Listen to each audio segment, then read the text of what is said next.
کافی لمبے عرصے کے بعد اندور میں ہماری حاضری ہے اور دارالعلوم دوری کے 50ویں سالہ اس جشن میں حاضری. لیکن ایک بات کل سے پریشان کر رہی تھی کہ کافی لوگ اندور کے کچھ کٹنگ ہمیں بھیج رہے تھے کہ اندور کے حالات خراب ہو سکتے ہیں. ایسی ویسی باتیں تھی. ہم نے ان تمام چیزوں کو خیال نہیں کیا. وہ اسی لیے کہ اکثر شیر کے آنے سے پہلے کتے شور مچاتے ہیں. میں اپنی لیے نہیں کہہ رہا.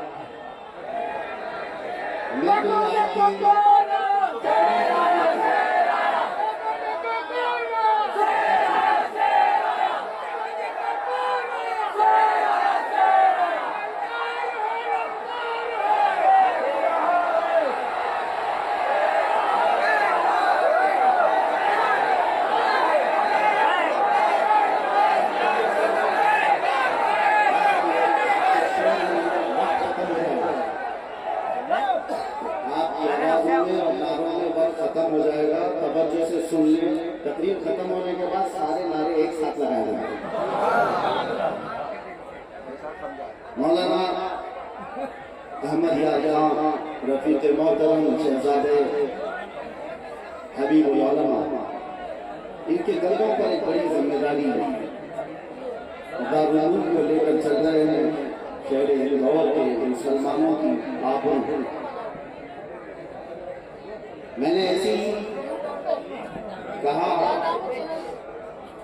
کہ جہاں پر اس طرح کے معاملات ہوتے ہیں، میرے عزیزو ایک بات میں آپ سے کہنا چاہتا ہوں. یہ علماء کی محفل ہے اور دستار فضیلت، دستار عالمیت، دستار حفظ، یہاں سے نکلنے والے علماء کی کھیپ آپ کے سامنے 100 سے زیادہ علماء. اس لیے مجھے یہ بولنا پڑا نہ کہ میں لطیفے کے لیے یا آپ کو جوش دلانے کے لیے نہیں کہہ رہا ہوں. جو لوگ یہ سمجھتے ہیں کہ ڈر کے مارے پھر دبک جائیں گے، ان کے لیے بولنا پڑتا ہے، ورنہ ہم اس طرح بولنے کی مزاج نہیں رکھتے. میں نے اسی ان سے کہا تھا مولانا سے کیا کتوں پہ تقریر کریں گے؟ انہوں نے کہا نہیں، شیروں پہ تقریر کریں گے. بہرحال بات صرف اتنی ہے، حق بات کہنے پر جو چاہیں آپ سزا دے دیں. جیسے آپ ہیں ویسا ہی کہا ہے ہم نے. میرے عزیزو، اللہ تعالیٰ نے قرآن میں فرمایا، یہ علماء کے سلسلے میں بات ہے، وَإِذْ أَخَذَ اللَّهُ مِيثَاقَ الَّذِينَ أُوتُوا الْكِتَابَ. اللہ فرماتا ہے جن کو کتاب دی گئی، علم دیا گیا، اللہ نے ان سے وعدہ لیا ہے، عہد لیا ہے. کس چیز کا وعدہ لیا؟ لَتُبَيِّنُنَّهُ لِلنَّاسِ، لوگوں کو حق بیان کرتے رہو. وَلَا تَكْتُمُونَهُ، اور کوئی چیز چھپاؤ گے نہیں. حق بیانی سے اپنے آپ کو دور نہ کرو. یہ علم والوں کے ساتھ اللہ نے وعدہ لیا. لیکن پہلے کے علم والوں نے کیا کیا؟ یہودی اور عیسائیوں کے متعلق کہا گیا فَنَبَذُوهُ وَرَاءَ ظُهُورِهِمْ. اس وعدے کو انہوں نے پیٹ پیچھے پھینک دیا. اللہ سے کیا ہوا وعدہ انہوں نے توڑ دیا. وَاشْتَرَوْا بِهِ ثَمَنًا قَلِيلًا، اور حق بات بولنے کی بجائے مال والوں سے تھوڑے مال راضی ہو گئے. یعنی تھوڑی سے پیسوں کی وجہ سے وہ اپنے حق بیانی سے دور ہو گئے. علماء یہاں سے نکل رہے ہیں. سب سے پہلی نصیحت ان کے لیے یہ ہے، تمہارے سروں پر جو تاج رکھا جا رہا ہے، اب تو تمہارا اصل معاملہ شروع ہونے جا رہا ہے. یہ نہیں ہے کہ تکمیل ہو گئی. یہاں سے میدان اترنے کے بعد اب یہ دیکھا جائے گا کہ آپ قوم کی سچی رہنمائی کرتے ہیں یہ نہیں کرتے. نیابت رسول کا تاج رکھا جا رہا ہے، نیابت انبیاء کا تاج رکھا جا رہا ہے. تو ہمیشہ علماء کو چاہیے کہ انبیاء کی سیرت پڑھیں جن کو آری سے دو ٹکڑے کر دیا گیا مگر وہ حق بولتے رہے، جن کے سر کو قلم کر دیا گیا یحییٰ علیہ السلام وہ حق بولتے رہے۔ انبیاء کرام علیہ السلام میں سارے نبیوں کی آپ سیرت پڑھیں تب آپ کو پتہ چلے کہ ہم کو نیابت کا تاج دیا گیا ہے۔ یہ سارے مسائل تو آنے والے ہیں حق بولنے پر، اسی لیے میرے آقا صلی اللہ علیہ وسلم کی حدیث پاک ہے افضل الجہاد کلمۃ حق عند السلطان الجائر۔ حضور پاک صلی اللہ علیہ وسلم ارشاد فرماتے ہیں سب سے افضل جہاد، لفظ سنتے ہی لوگ جو ہے آج وابلہ بچا دیتے ہیں، مولانا جہاد غلط استعمال کر رہے ہیں۔ یہ مقدس لفظ ہے، پوتر لفظ ہے، اگر یہ لفظ حضور کی سیرت سے ہٹا دیا جائے گا تو آدھی سیرت ختم ہو جائے گا۔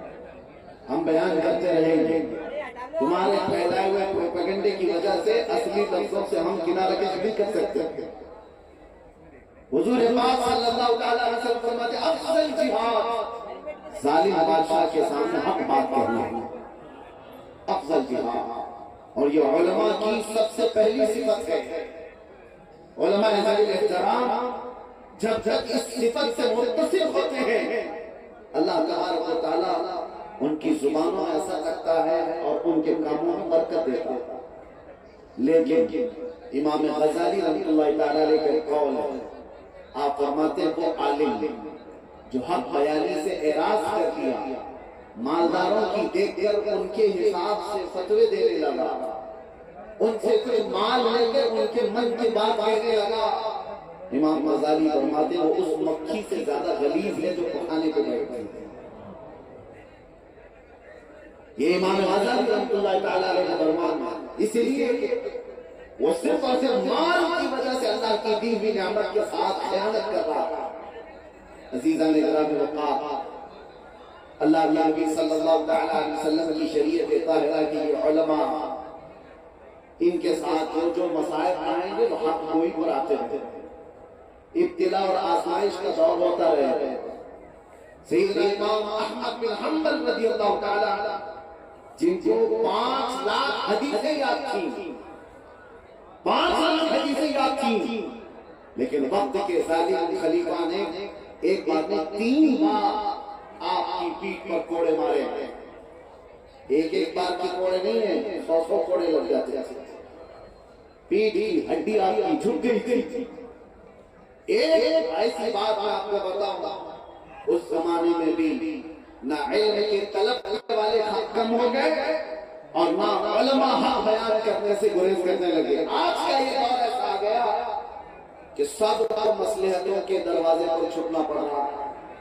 آج دارالعلوم نوری کے اتنے طلباء کو دیکھ کر تھوڑا احساس ہے ہمیں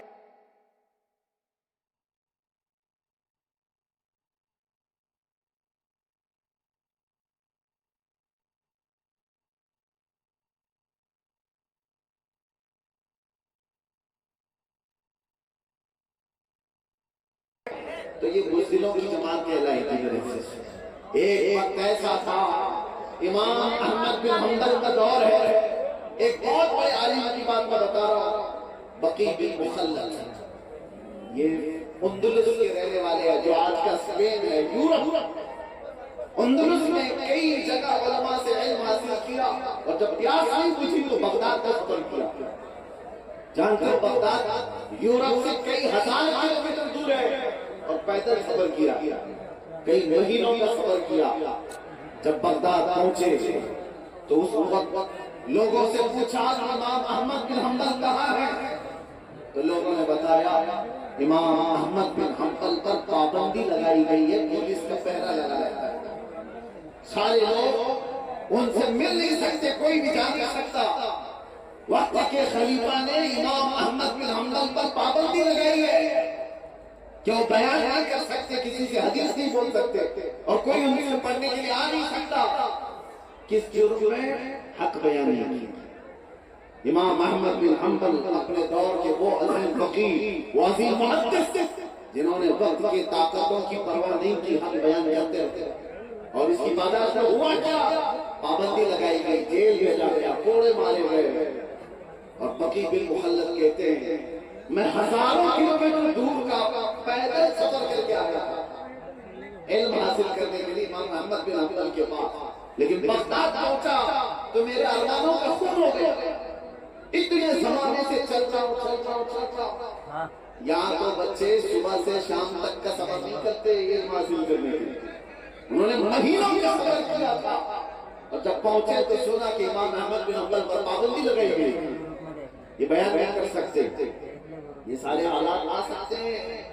علماء آپ سوچ رہے ہوں، میں سب سے آپ سے کہتا ہوں اللہ وہ دن نہ لائے، لیکن ظالم اس طرح میں بھی بیٹھے ہیں کہ ہماری مسجدوں کی آوازیں بند ہو جائیں، منبروں سے نکلنے والی آزادی کی آواز ختم ہو جائے، اذانوں پر پابندی ہو، یہ ساری چیزیں نہیں، لیکن یہ دور پہلے بھی آ چکے ہیں۔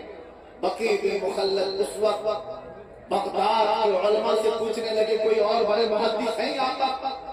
لوگوں نے کہا آپ فلاں مسجد میں جائیے، شیخ ہیں حدیث بیان کرتے ہیں، جا کے دیکھا بہت بڑے شیخ حدیث بیان کر رہے تھے، کچھ حدیثوں کو ضعیف کچھ حدیثوں کو صحیح قرار دے رہے تھے۔ بقی بن مخلد نے پوچھا یہ کون ہے؟ کہا یحییٰ بن معین، بڑے محدث تھے۔ علماء کو بھی اب یہاں پر جو فارغین علماء ہیں ان کے سلسلے میں بھی میں عرض کروں، باقی یہاں مجھ سے سارے بڑے علماء بیٹھے ہوئے ہیں۔ ہوتا کیا ہے ایک عالم کے ساتھ اگر مصیبت پیش آئے تو دوسرے علماء کو کیا کرنا چاہیے؟ پیچھے بیٹھ کر کے یہ دیکھیں کہ بہت بولتا تھا اندر چلا گیا نا، اب دیکھو اس کا تماشا کیا ہوگا، یہی کہیں گے کسی کی گرفتاری کا مذاق بنائیں۔ یحییٰ بن معین بہت بڑے محدث تھے، ان کو آزادی کی بیان کرنے کی بیان کر رہے تھے، اور بقی بن مخلد کے بہت بڑے عالم ہیں، وہ حدیث سننے کے لیے آئے، جا کر کے یحییٰ بن معین کے پاس کھڑے ہوئے، حدیثیں سنا اور اس کے بعد ان سے کچھ سوالات کیے، اور یہ کئی سوالات کرے کہ لوگ پریشان ہو گئے۔ پھر آخر میں انہوں نے کان میں جا کر کے پوچھا یحییٰ بن معین سے کہ آپ امام احمد بن حنبل کے بارے میں کیا کہتے ہیں؟ ڈرا ہوا ماحول تھا بغداد کا، امام احمد بن حنبل پر پولیس نے کی ہوئی، علماء ڈرے ہوئے، ایسے میں بقی بن مخلد آ کر کے یحییٰ بن معین سے پوچھتے ہیں کان میں امام احمد بن حنبل کے بارے میں کیا کہتے ہو؟ آپ جلال کا سامنے آؤ، بلند آواز سے پوچھو، کان میں نہیں میدان میں پوچھو۔ انہوں نے کہا کہ ڈر نہیں ہے، پابندی لگی ہوئی ہے خلیفہ کا۔ یحییٰ بن معین اپنی کرسی سے کھڑا ہو گئے اور کہا تم کیا سمجھتے ہو ایسے حالات میں ہم امام احمد بن حنبل کی برائی کریں گے؟ قسم خدا کی آج کے ہوئے زمین کے سارے علماء میں سب سے افضل ہے، وہ سب سے افضل ہے۔ ایک عالم گرفتار ہے، ایک عالم پر پابندی ہے، یحییٰ بن معین کا حق گوئی کا حق ادا کرتا ہے، پابندی چاہے کسی کی لگی ہو، جو عالم حق بولتا ہے اس کو ہم مجلسوں میں بیان کریں۔ میرے عزیزو آپ اس کے بعد سنی، مجھے پتا ہے جگہ نہیں ہے، کسی کو کوئی مت بٹھائے، جتنی دیر کھڑے ہیں خاموشی سے کھڑے ہیں، جہاں کھڑے آواز تو آئی جائے گی، نظر نہ آئے۔ بقی بن مخلد نے جب یہ دیکھا بغداد کا یہ ماحول ہے، یحییٰ بن معین تاریخ کا امام احمد بن حنبل، کہا ان سے ملنے کا کوئی راستہ مل جائے؟ کہا کہ ٹھیک ہے آپ کو ملنے کا راستہ مل جائے گا، فلاں جگہ پر ان کا گھر ہے، آس پاس پہرے داری زیادہ ہے، بہت پہرا لگا ہوگا۔ بقی بن مخلد سارے پہرے کو توڑ کر کے چلے آئے۔ کیسے آئے؟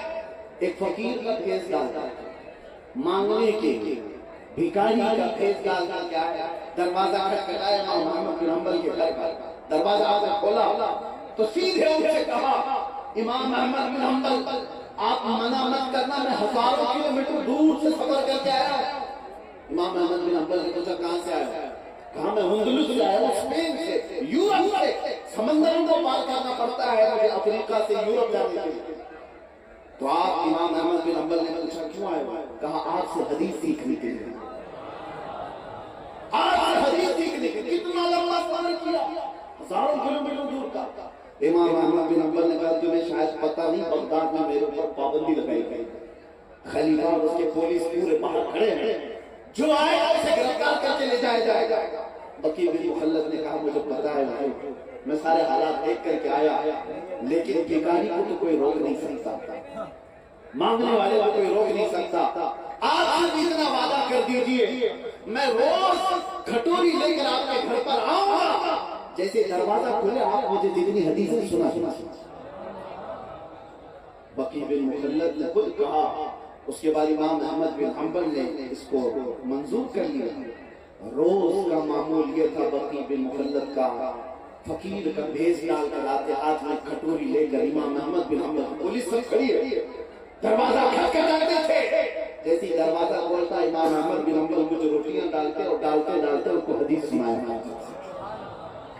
ایک دو نہیں، مہینوں انہوں نے امام احمد بن حنبل کے روزانہ حاضری دی اور کئی سو حدیث یاد کر کے رکھے۔ یہ علم حاصل کرنے کی طلب تھی اور پابندی کے بعد سنانے کا جوش امام احمد بن حنبل کا تھا۔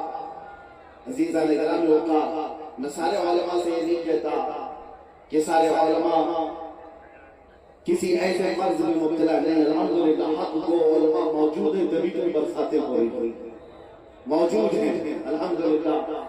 یہاں پر ایک کثیر مجمع موجود ہے، حضرت علامہ اشرف جیلانی ازلی صاحب، جو لفظ میں نے کہا اس کا انویسٹیگیشن میرے سے ہو چکا، مجھے بار بار پوچھا گیا تھا، بہرحال آپ جیلانی ہیں اور ساتھ میں تھوڑا جلانی ہیں، مگر آپ نے میرے غائبانہ طور پر کہا، مفتی ظفر پوری صاحب جیل کے دروازے کے اندر بھی میرے پاس آتا۔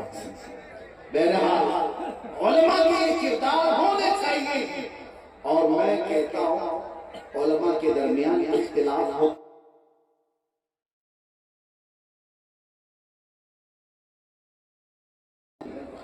ذاتیاتی نہیں۔ اگر کسی عالم کو کسی عالم کے مسئلے سے اختلاف ہے تو اس کے باپ دادا کو نہیں چھیڑا جائے گا، اس کے خاندان اور اس کے تمام معاشرے کو نہیں چھیڑا جائے گا، اس کے اخلاق اور کردار اور اس کے سارے چریتر کو نہیں لایا جائے گا۔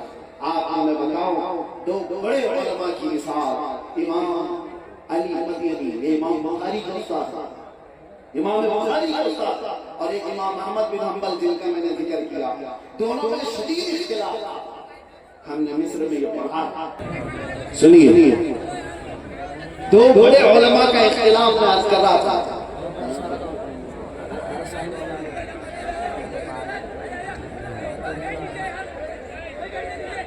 امام احمد بن حنبل اور امام علی مدینی دونوں کا شدید اختلاف مسئلے میں۔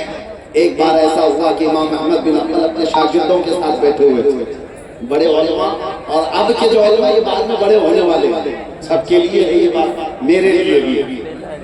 امام احمد بن حنبل اپنے شاگردوں کے ساتھ بیٹھے تھے، شیخ علی مدینی اچانک گھوڑے پر سوار ہو کر کے آ گئے امام احمد بن حنبل کے گھر کے سامنے، ان کی درگاہ کے سامنے گھوڑا انہوں نے باندھ دیا اور جلدی سے اندر آ گیا، دروازہ کھولا، ان کا جلال دیکھ کر امام احمد بن حنبل نے اپنے شاگردوں کو باہر بھیج دی، جاؤ تم لوگ ہم آپس میں ایک دوسرے سے بات کریں۔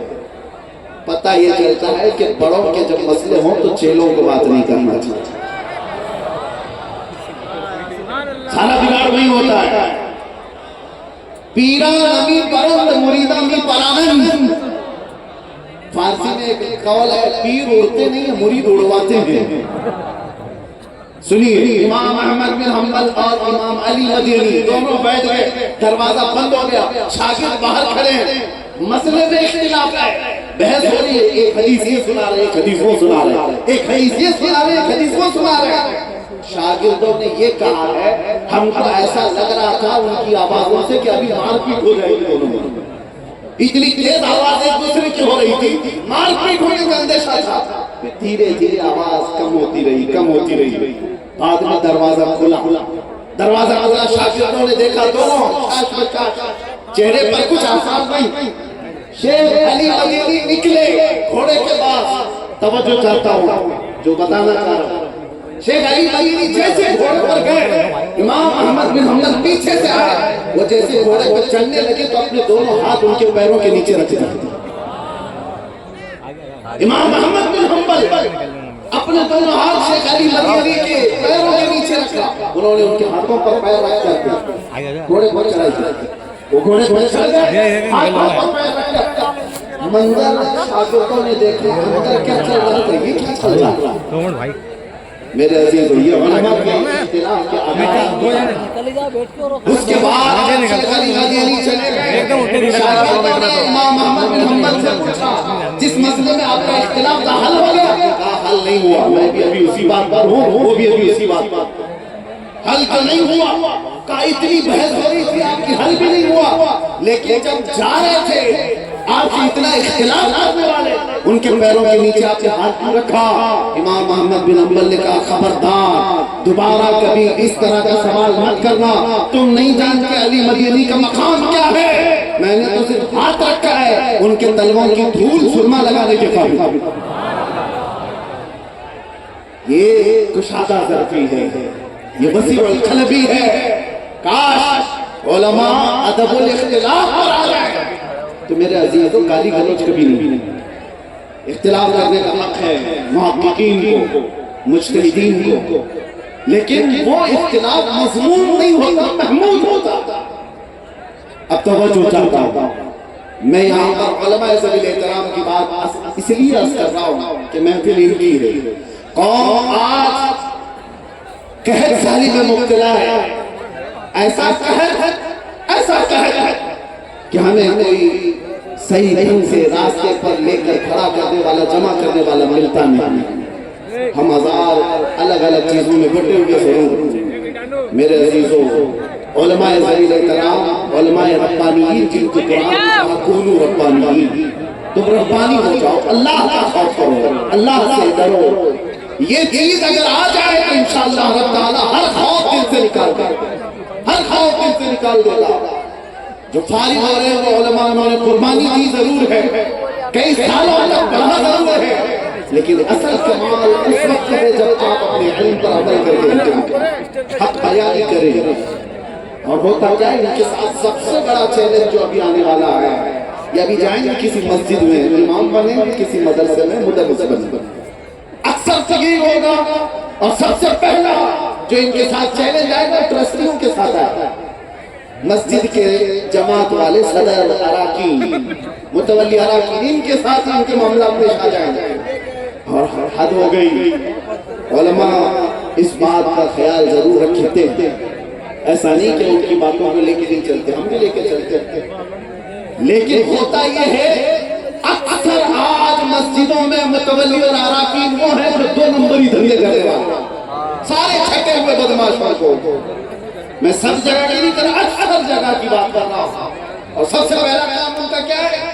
مولانا جیسا جمعہ میں ہم کہیں گے ویسا ہی بیان کرنا۔ حالات بڑے خراب ہیں، آدھے سے زیادہ حالات تو صدر کے خراب ہیں، اور یہ علماء سے کہہ رہا ہے کہ حالات خراب ہیں، علماء سے کہتا ہے حالات خراب ہیں۔ ارے حالات کب اچھے تھے ذرا تو بتا دے، اور کب اچھے ہوں گے وہ بتا دے۔ پہلے کب اچھے تھے وہ بتا دو، یا کب اچھے ہوں گے وہ بتا دو، تاکہ ہم بیان تو کریں حدیثوں کو۔ ارے شراب کا بولو تو انہیں لگتا ہے کہ کسی کو ٹارگٹ کیا مولانا، سود پہ بولو تو لگتا ہے سیکریٹری کو بولا مولانا، اور کسی کو نائب صدر کو بولو۔ کیوں تم نے ایسے برے دھندے پال رکھے ہیں؟ علماء تو حدیث بیان کر رہے ہیں، حق بیان کر رہے ہیں۔ اگر تمہارے ان تمام برائیوں پر انگلی رکھتا ہے تو وہ عالم ربانی ہے، سر جھکا لو۔ ڈاکٹر اگر پھوڑی کو کاٹنے کے لیے قینچی لگاتا ہے، چاقو لگاتا ہے، تو وہ تمہارا دشمن نہیں ہوتا، وہ علاج کرتا ہے۔ ارے کٹوا لیتے ہو، ایک عالم اگر تمہاری برائی پر انگلی رکھتا ہے تو دوسرے دن سے تم اس کو قائل کرتے ہو، نکالنے کی کوشش کرتے ہو۔ علماء کو میں بار بار اکثر یہ عرض کرتا ہوں، ان تمام جاہل اراکین کی کیا اوقات، حق بولنے پر اگر مسجد سے برطرفی ہوتی ہے، دیکھیں ان کی نوکری اللہ ذات حقیقی ہے، وہ ایک دروازہ بند کرے گا، میرا مولا 70 دروازے کھول دے گا۔